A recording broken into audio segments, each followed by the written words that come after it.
خۆشەویست خۆشاتنەوە بەڕامەکانی بەشی کوردی دەنگی ئەمریکا میوانی بەڕامەی دیداری ئەمڕۆمان کاک محمود حاجی ساڵح وەزیری کاروبارەکانی شەهیدان و ئەلفاکراوەکانە لە هەرێمی کوردستان. کاک محمود زۆر خۆشاتن. سپاس کاکجانی، سپاس بۆ میوانداریمان بۆ بەشی کوردی دەنگی ئەمریکا کە بەڕێستان ئەجتان کێشا. کاک محمود دیارە لە هەر سەردانێک مەبەستێک هەیە، دەکرێت بە بینەرانمان بڵێن مەبەست لە سەردانەکەتان چییە بۆ واشنگتن؟ سەردانەکەی ئەمە لە دوایەوەی کە لەگەڵ قونسوڵێتی ئەمریکا و شوێنەکانی تر و چەندین جار کۆبوونەوەمان گەشتینەوە قەناعەتە کە بۆ کۆمەڵێ مەسایلی گرنگ بەرەو ئەمریکا سەردان بکەین، چونکە مەرکەزێکی گەورەیە لێرە و کاریگەری لەسەری UN هەیە و لە سەردا و دەستگاکانی مەجلیسی ئەمن هەیە. بۆیە بە چەند مەبەستی ئەمە هاتوونە. مەبەستێکەکەمان زیاتر لە 3 تا 4 ساڵی ئەمە بەڵگە و دۆکومنتی زۆر کۆکەینەوە لەسەر تاوانەکانی داعش کە توانم بڵێن نزیکەی 4000 بەڵگەمان هەیە، جۆرا و جۆرن کە پێشتر سنتەرێکمان دروست کردووە و لیژنێکی باڵا پێکێنراوە چەند ڕۆژێک دوایی پەلاماری داعش بۆ شنگال و دەوروبەری. لەو فترە بەڵگەی زۆرمان کۆ کردەوە. بۆیە سەردانەکەمان هەدەفێکمانەوەیە کە داوا بکەین محکەمەیەکی نێودەوڵەتی هاوشانی ئەوەی حەریری یا ئەوەی سیرالیۆن یا ئەوەی کەمبۆدیا محکەمەیەکی تایبەت دروستکرێ بۆ ئەوەی تاوانبارانی شەڕی داعش لە کاتی گرتنیان یا بەدەستکەوتنیان یا هاوکارەکانیان یا ئەوەنی دامیان کردوون لە دوایەوەی ئەو کەیسانە تەسلیم بۆ دادگا بکرێ لێکۆڵین لێ بکرێ و بە سزای خۆیان بگەن و تاویزی کەسوکاری شەهیدەکان و جینۆساید کراوان بکرێت. بەس بۆ کەیسێکی تایبەتی هاتوون یاخۆ چەندین کەیس؟ نەخێر، ئێمە ئەوە یەکێکە لە خاڵە ئەساسیەکانمان هەر لەو خاڵا لەو بینان کە مەجلیسی ئەمن بە بڕیاری 2379 لە 21 نوێی 2007 دەرچووە لە مەجلیسی ئەمن کە لیژنەیەکی باڵا پێکێنراوە بە سەرپەرشتی بەڕێز ئەسعەد کەریم خان بۆ کۆکردنەوەی بەڵگە و دادپەروەری لە عێراق. ئامانجمانەوە بوو کە ئەو لیژنە باڵای کە پێکێنراوە هەرێمی کوردستان بێبەری نەبێت، کە ناوی هەرێمی کوردستان نهاتووە و لیژنەی باڵا نهاتووە کە پێشتر چەندین بەڵگەی کۆ کردوێتەوە وەسایقی گرنگی لایە و ناوچەی شنگال و دەوروبەریشی ناوچەیەکە ڕەبتی بە هەرێمی کوردستانەوە هەیە. لە ئێستا ڕاستە جێناوەکانە، بەڵام لە ئەسڵا ئەو ناوچانە ناوچەی کوردستانین و ئەو تاوانانش بەرامبەر کەس کوردانی یەزیدی و پێکاتەکان کراوانش بەشێکی ئەساسین دا کورد. بۆیە داواکەین کەوا ئەو لیژنەیە نوێرایەتی حکوومەتی هەرێمی کوردستان و نوێنەری لیژنەی باڵای جینۆساید لەو لیژنا بەشداری بکات. خاڵێکی ترمان گرنگیمان ئەوە بوو کە ئەو ڕۆفاتانەیە هەیە چەندین ساڵە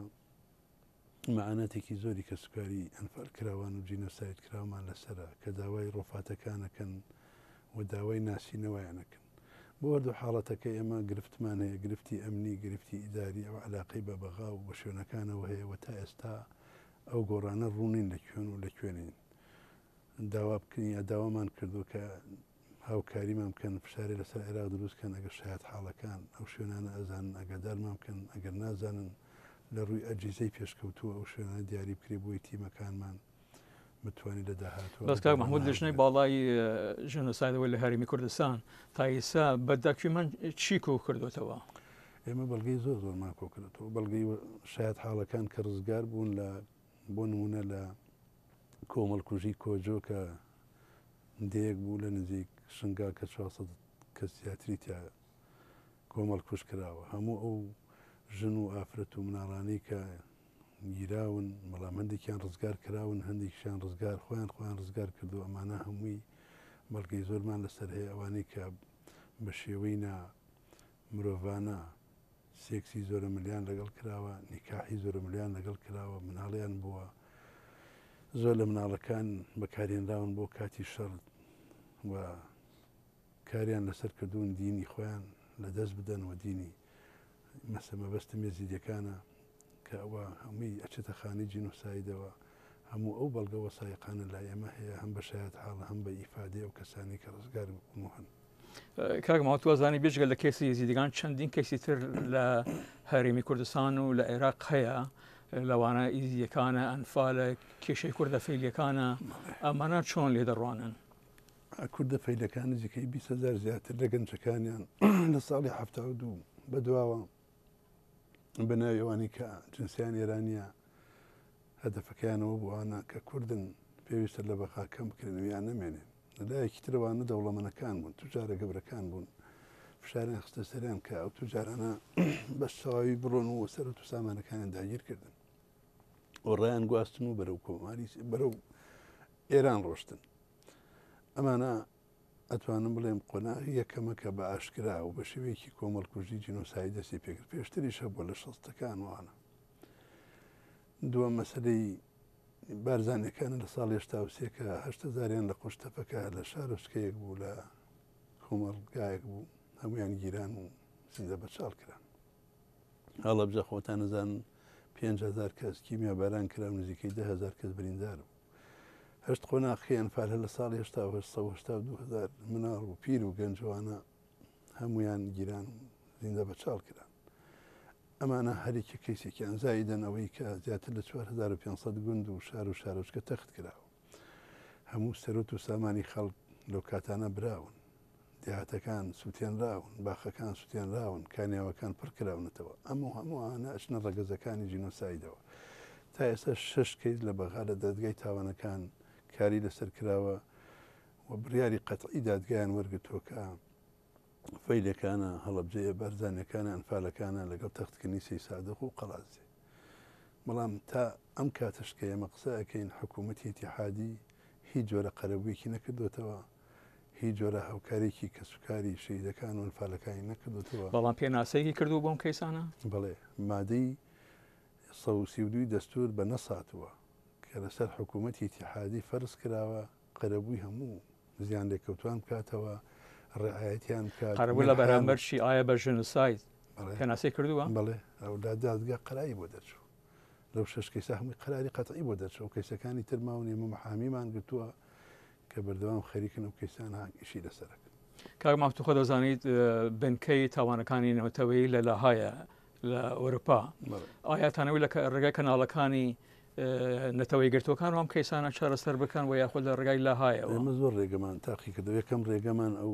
دادگایە بوو لە مانگی دەی 2004دا لە پاش دوومان کۆکردنەوەی بەڵگەکانی مەسەردانی ئەوێمان کرد بەڵگەکانمان گەیاندا ئەوێ چوینە برۆکسل لە ئەنجومەن لە ئیتحادی ئەوروپی فەڕەنسا سەردانی سویسرامان کرد مەجلیسی مافی مرۆڤمان بینی هەر لە هەموو ئەمانە بەڵگەکانمان تەسلیمکردن ڕوونکردنەوەماندا لە پاش نۆمان دادگای نێودەوڵەتی تاوانەکان ICC وەڵامی داینەوە بەداخەوە بەڵگەکان هەمووی بەڵگەی گرنگن بەڵام لەبەرەوە عێراق ئەندام نییە لە ICC ناتوانین تحقیقی تیا بکەین کەواتە تا عێراق نەبێتە ئەندام ئێمە لە لاهەی هێنین ینی دڵنیانین کە بتوانێت تحقیق لەوە کاوە پێی ئەو یاسای کە هەیەە یا بە پێی ئەو پەیڕەوەی کە هەیە ناتوانن تەسکرد بە جاران سەدام حوسێن بوو بەڵام سەکەەوە نزیکەی 27 ساڵە چما هێشتا عێراق ئەندامی عێراق و چەند وڵاتێکیش ئەندام نین عێراق بە قەناعەتی ئێمە نابێت ئەندام لەو کەیسە چونکە ئەوەندە ئەشکالاتی خۆیان هەیە ڕەنگە لە داهاتوە کاریگەری هەبێ لەسەر بەسوێتانەوەی کێ بدەنە دادگا ئێمە ئەوانەی کە گیراون ئەوانەی کە معلوماتیان لەسەر ئەوانەی لە دۆکومنتەکان و بەڵگەکان ناویان هاتووە لەکوێ عملێک کراوە یا هی ئەجنەبین وڵاتەکان زۆر لە معلوماتەکانمان لایە لەو کەیسانە هەیە لەبەرەوەوانە ئەتوانێت بدێنە دادگا ئەگەر ئەوەش نەبێ ئێمە داوامان کرد دادگایکی مختەڵە دروست کرێت لە بینی بەغا و هەرێمی کوردستان بە ئیشراف و سەرپەرشتی پسپۆرە قانونەکانی نێودەوڵەتی کەەوە لە دنیا ئەوە هەیە و ئەگەرەوە لە هەرێمی کوردستان و عێراق بەڵام ئەوەی گرنگ کێشەیە بۆ ئێمە عێراق تا ئیسا ڕازی نییە بەوە ئەو کەسانە لەکوێ دەست بەسەر گیراون لە هەرێمی کوردستان لە لە هەموو شوێن لە شەرگەکان گیراون لە شوێنەکان گیراون لەبەرەوە پەک نەکەوتووە لەسەر ئەو بەڵگانە پەک ناکەوێت بەڵام دەوڵەتی ئیسلامی وایە خۆ داعش ئایا دەتوانن وەکو قەوارێک بینە دادگا یا شتێکوانی ئەوان قەوارەشن و قەوارە نین لە ڕووی هەیکەل و دیاریکردن و شوێن و جوغرافیا و کاتانەی هەبوون بە پێی ئەمری واقع شێوە دەوڵەتێکیان هەبوو بەڵام بە پێی ئەترافی نێودەوڵەتی و ئەترافی قانونی نەخێرەوانە دەوڵەت نەبوو ئەشکال وەکو دەوڵەت نییە وەکو کەسانەیە کە هاتوون قیادی ئەو جەبانیان کردەوە یا هەندەر بوون یا بەشێک بوون لەوەی کە ئەو کارە بکرێت کاک مەحموودی وە بۆی بتوان لە دەرەوە کارێک ئەنجام بدەن دەبی لە ناوەوە لە وڵات زمینەکاریەوە بکەن وەزارەتی شەهیدان و ئەلفاڵکراوەکان چی کردووە کە بۆ بتوانێت کاراسانی لە دەرەوە بکات بۆ ئەنجامدانی کارەکان؟ کاراسانی ئەمە سەردانی زۆر لە وڵاتەکانمان کردەوەی پێویست بۆ گەڕاوین قسەمان کردووە لەگەڵ ڕێکخراوێک بە ناوی کۆمسیۆنی باڵای نێودەوڵەتی بۆ دادپەروەری لە تاوانەکانی داعش کە کورتکراوەکەی سیجێ ئەمە ماوەی 3 ساڵە گرێبەستمان هەیە ئەوان بە فۆرمێکی نێودەوڵەتی وەسایقی باشیان کردووە و کارمان کرد لەسەرەوەی پرۆژەیەکمان ئامادەکرد و محکەمە دروستکردی بەڵام بەغا وەڵامی نەداینەوە ئەوە لەلایەن ناوخۆوە وەک لەگەڵ هەموو قۆنسوڵەکان چەندین جار قسەمان لەگەڵ کردوون کۆبوونەمان کردوون کە لەگەڵ حکوومەتەکانیان قسە بکەن بۆی هاوکارمان بن بە تایبەتی پێنجەندامە گەورەکەی مەجلیسی ئەمن هەموو شەک و بوونەمان هەبوو قسەمان لەگەڵا کردوون لێژنە باڵاکەمان وەزارەتمان بۆی ئەو داوای حکوومەتی هەرێمی کوردستان و کە سوکاری جینۆساید کراوان بکاتە ئەوێ و تحقیق لەو کەیسە بکرێ تازە بە تازە ئەوە لە مانگی نۆوە ئەو لیژنە دروست بووە ئێمە داواکەین بەشدار بین لەو لیژنە بۆی وەسایق و بەڵگەکان بکەین بۆ ئەوی دروستکردنی دادگایەکە بەپێی ئەو بەڵگانە دروستەکرێت. بەس ڕێکخراوەی ICMP واتە ئەوەی کۆمسیۆنی بەدوایچووی کەسانی وێن بوو ئەوانە چیانە دەستێ بۆ هاریکاری؟ ئەوانە هاریکاری ڕاستەخۆ لەگەڵ بەغا زیاتر کارەکەن ناڕاستە خۆش لەگەڵ ئێمە کارەکەن ئەوەی کە لەگەڵ ئێمە کردیوانە تەلبەنکردن یا سیاجکردنی ئەو نزیکەی 40-50 گۆڕی بە کۆمەڵ هەیە لە شنگال و دەوروبەری هاوکاریان کردوین بۆ ڕاهێنانی تیمەکانمان هاوکاریان کردوین بەڵام بە فعلی ئەوەی کە ئێمە داوامان لێ کردوون کە داواکەین مختبەری DNA کە زۆر گرنگە بۆ ئێمە ئەو مختبەرە هەبێت چکە نەناسن ئێمە 67 ڕوفاتمان لە کوردانی یەزیدی ناشتووە سامپڵ لە ئێسکەکانیان وەرگیراوە بەڵام ئەو قدرەت و ئیمکاناتە نییە بتوانین هەموو یەزیدەکان خوێنیان لێ وەربگیری بزانین هیچ عائلەیەکن هیچ کەسێکن و هەروەها ئەنفالەکان و هەروەها جینۆسایدەکانی تر بۆیە ئەو مختبەرە زۆر گرنگە کە یەکێک لە ئامانجەکانمان هاتوین ئەوەیەکە داوامان لە وەزارەتی دەرەوە کردو هاوکارمان بێت چۆن کاتی خۆی لە بۆسنە ئەو مختبەرە دامەزێنراوە لە هەرێمی کوردستانیش مختبەرێکی بۆ شێوە یا هیچ نەبێ ئێمە ئەجیزەمان هەیە پسپۆڕەکان بنێرن بۆی هاوکارمان کاک مەحموود بێژگەوەی ئیزیدەکان لە هەرێمی کوردستان ئەو ژمارەیان هەیە لە دەرەوەی وڵات بە تایبەتی لە ئەوروپا ژمارەیەکی زۆرن ئایا ئەمان لە دەرەوە سەر بەخۆیانە کارەکان و یاخود لە چوارچوەی هەمان هەرێمی کوردستانە؟ وڵا زۆری سربەخۆیە هەرێکێک هەر ڕێکخراوێک بە شکڵێک بە شێوەیەک بەڵام ئێمە دوای ئەو کۆبوونەوە کرا لە دوای 15 ڕۆژی ئەو جینۆسایدە ئەنجومەنی وەزیران بڕیارێک دەرکرا کە لە حەڤەی 2014 لیژنەیەک باڵا پێکەینرا ئێمە ئیشرافی و لیژنە باڵاکەین بە فەرمی لیژنەی باڵا لە حکوومەتی هەرێمی کوردستان ئێمەین بەڵام ئەوانەی کە لێرە و لەوێ ڕێکخراوەکان کارەکەن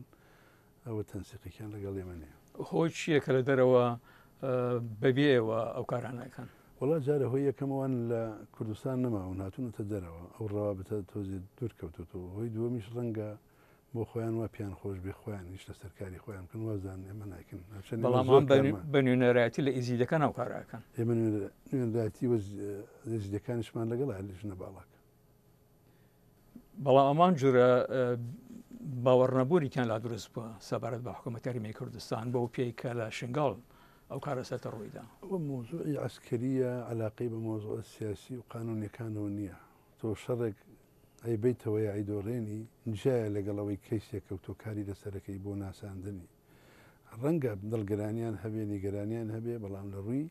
ئەو لیژنە ئێمە زۆر کارمان کردو خۆشیان ئاگادارن و نوێنەریشان لا ئێمە بۆیە ئەوان ئەکەوێتە قەناعەتی خۆیان. ئەزانی وڵاتی یەکگرتووەکان ڕاستەخۆ دەستی هەیە لە شەڕی دژ بە دەوڵەتی ئیسلامی وەزارەتی دەرەوە چی لە دەستێدن و یاخۆت کۆنگرسی ئەمریکا ئێمە وەزاری دەرەوەمان بینی بەڕێوەبەری شەرقی ئەوسەت و عێراق و چەند بەرپرسێکی ترمان بینی هەموو ئەوانەمان بۆ ڕوونکردنەوە وەکو مایکل کۆڕا کە یاریدەری وەزیریە بە وەکالەت جێگری وەزیرە وە کاروباری دیموکراسی و مافی مرۆڤ و دامەزراوەی VSAID کە دامەزاوێکی گرنگە و هەموو هاوکاریەکانی وڵاتان لێوە ئەڕوات کە پیتەرشیا و چەند کەسێکی تە دانیشتبوون و لە ئەمڕۆژ کۆنگرێزمانەکانە بینین و لە داهاتوە ئەچینە نیوێرک بەڕێز ئەسعاد کەریم خانە بینین بۆ مەسایلی ئەو بڕیارەی لە مەجلیسیان من دەچوە کە حکوومەتی هەرێم وەزارەت بێتە ئەندام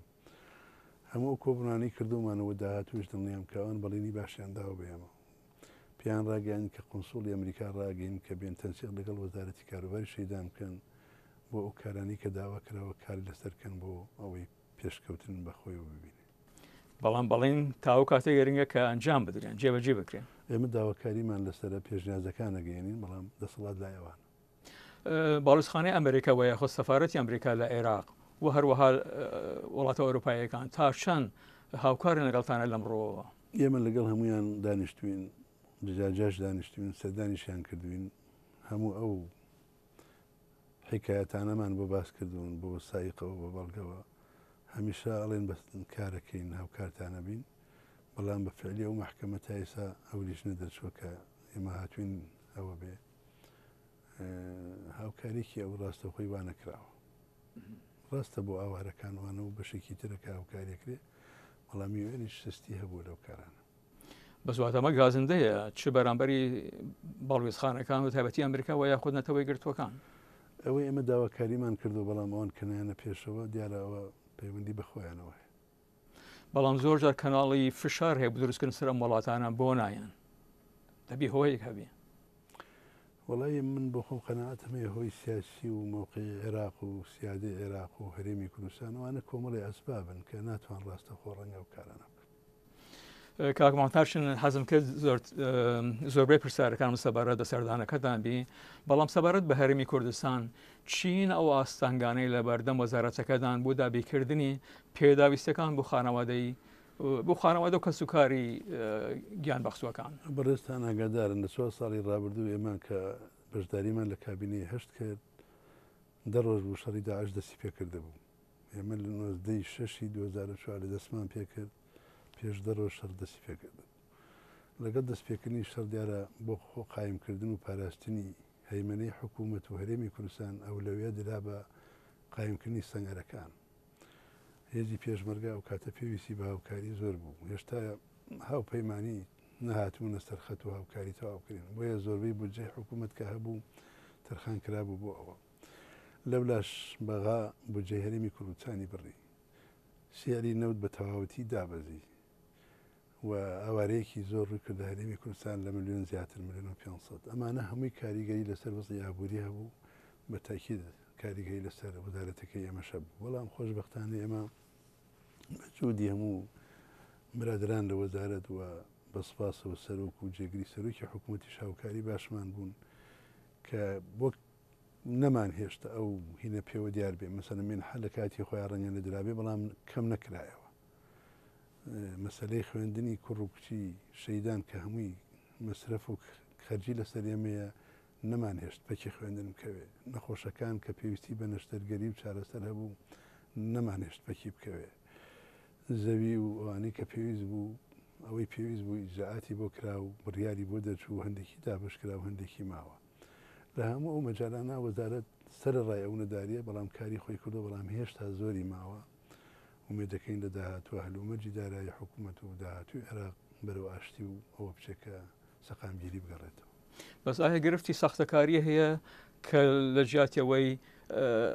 کەسوکاری ئەم شەهیدانە بە ئەندازەی پێویست بورجیان بەربکەوتن کەسانی تر وها بە خۆڕایی بن تێنەگەشت کەسانێک دێن بە ناوی شەهیدانە و ناونووسیەکەن و ساختەکاری کەس دۆستی خۆی هەیە دیارە و دۆستیانە بە فلتەراتی هەفڕن لژنەیەکی مەدانی هەیە کەسێک کە شەیدە دوو جۆسێ چوار شەهیدەیە شەیدێکەوانن پێڵێن شەیدی سەنگەر کە پێش ڕاپەڕین شەید بوون لە بەرەکانی شەر دژی داگیرکەران و بەعەس بە تایبەتی ئەمانە پشتگیری لایەنە پەیوەنددارەکەی خۆی ئەوێ چونکە لەو کاتام و ئەسەسەیەک نەبوو کۆزارەتی پێشمەرگەیان ناوخۆی ئاژانسی ئاسایش موچە و ڕاتبەکەی هەبێ و بینێرێ بۆ ئێمە ڕەنگە لەوە شتە بوو بێ مەسەرەن پشتگیریە کرابێ یا سوێندی ئەخورێت چونکە شایەت هەیە سەبێ شایەت سوێن بخوات ئەبێ لایەنی ئەو لایەنەی کە پێشتر لە شاغ بوون لایەنە مرکزیەکەی پشتگیری بکات ئەبێ لیژنەی مەدانی وەزارەت پرسێ ئەو شوێنانە بگەڕێ و پرسیار کە ئەمە ڕاستە یا ڕاست نییە لە دوای ئەم فلتەرانەوە بەشەی تۆمارەکرێ بەڵام بڵین تی نەکەوتو بەڵێتی کەوتووە ئێمە لە هەر لە سەرای دەست بەکاربوونان و ئەوە بڕیارمان بۆ پێشنیازیشمان کردووە کە پیاچوونەوە بە هەموو دۆسیەکان کردی و هەندێکی کراوە و هەندێکیشی لە داهاتوە ئێمە کارمان کرد لەسەرەوەی لە پەرلەمان بوو بە یاسا کە لەو یاسای چاکسازیە ئەگەر بڕیاری نهایی لەسەر درێکێک لەو خاڵانە چەسپانمان ئەوەیە بە هەموو دۆسیەکانی شەیدان جینۆساید زیندانانی سیاسی بچینەوە. شەیدێکی ترمان هەیە هاوڵاتیە، ئەمانە ئەوانن کە بەهۆی تیرۆرەوە یا بەهۆی فڕۆکەوە یا تۆبارانەوە یا لوغمەوە ئەمانە شەهید دەبن. جا ئەگەر هاوڵاتی بێ بە هاوڵاتی تۆمارەگرێ، ئەگەر پێشمەرگە بوو بێ بۆ پێشمەرگە تەمارەگری. شەیدمان هەیە هی کۆڕەوە کاتی کۆڕەوەکەی ساڵی 92 لە ڕێگا مردوونەوانش چێ، شەیدی کیمیابارانمان هەیە، شەیدی لە سێدارەمان هەیە، شەیدی ڕاپەڕینەکانمان هەیە. هەموو ئەم شەیدانە پۆلێن موکینی خۆی هەیە، دۆسیەی خۆی هەیە و فۆرمی خۆی کاری لەسەر کراوە. کاک محمود کەم وڵات هەیە وەزارەتێکی بەو ناوە هەبی مەگەر وەکو ئەفغانستان یا وڵاتانی وەکو ئێران موسسەسێ هەیە، لە بەغا هەیە، لە بغا ئەو شوێنانی کە شەڕ و شۆڕ و زیاتر شۆڕش و خەباتی تیا بووە موسسە یا وەزارەتێکی بۆ کراوە. ئەوەی ئێمە ئەتوانە بڵێم زۆرترین تەسخێمان هەیە کە ئێمە تەعامل لەگەڵ 100,000 وارسی کەسوکاری شەهید و ژینۆسایدێک. ئەم 100,000 منحەی گەرەکە ئیمتیازاتەکانی بە بۆ جێبەجێ بکەی، ئەبێ خانی بۆ دروستکەی زەیی بدەیتێ، لە خوێندن مناڵەکانی دوانەکەوێ، مەسەلەی تەندروستیە، مەسەلەی جینۆسایدە کەیسەکەی بناسیێنی، ڕۆفاتەکەی بۆ بدۆزیتەوە بینهێنیتەوە بیناسیێنیتەوە بینێژیتەوە، ونبووەکان بگەڕی بە دۆیانە لە خوێنەوانی لە هەڵەبجە و لە شوێنەکان ون بوون و لەگەڵ لیژنەی پەیوەنددار کار لەسەر ئەوانە بکە. هەموو ئەمانە کار و لەوانە زیاتریش کاری ئەو وەزارەتە گران و قورسانی بۆیە ئەو وەزارەتە پێویست بۆ کە دروستکراوە. محمود حاجی ساڵح وەزیری کاروباری شەهیدان و ئەنفالکراوەکان لە هەرێمی کوردستان زۆر سپاس.